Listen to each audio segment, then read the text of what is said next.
Hello friends! Welcome back to my channel. This is Marilla B. Sorry if it took me some time to upload a video and I missed you all. But now I'm back. A good friend of mine gave me this money plant or golden photos vine. As you can see, it is long and I want it to look fuller. Today, we will make this money plant bushier in less than 5 minutes. If you want to know how it is done, just keep on watching.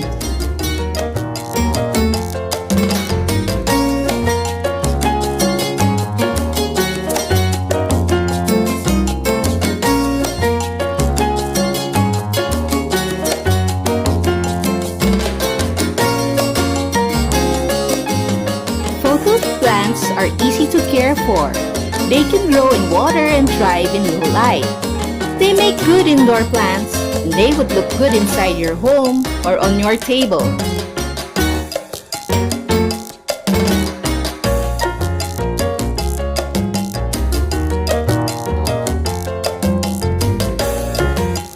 The materials that you need for this project are mason jar, scissors,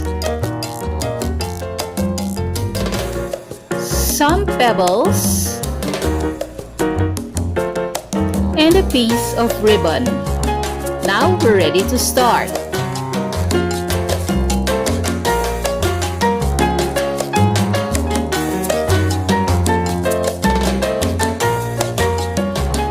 We will be cutting this long vine into segments.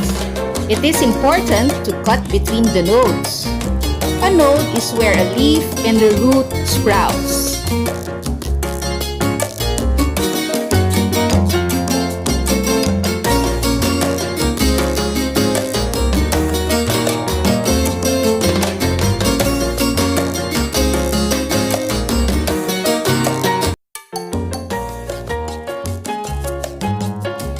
By the way, if you're new to my channel, don't forget to subscribe and push that bell to get notifications every time I get a new upload.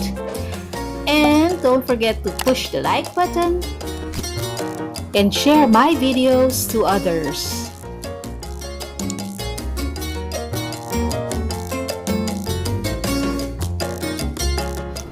Friends, don't worry, you will not kill this plant by doing this. Actually, from each node, a new plant or leaf will grow. We can say that this is also a way of propagating golden photos or money plant, and in no time at all, you will have a lot of them.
Please help me reach my 1,000 subscribers mark by subscribing.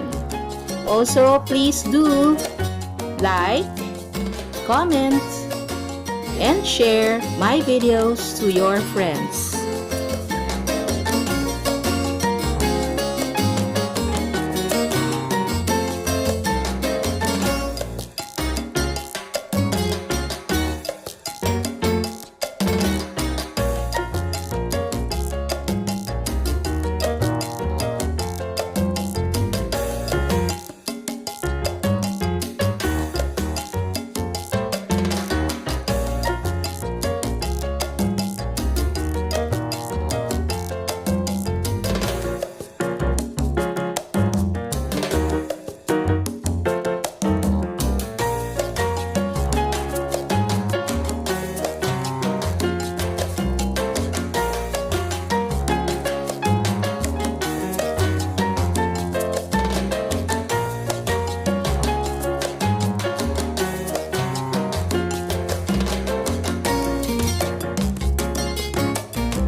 Thank you for watching. Stay safe and healthy, everyone.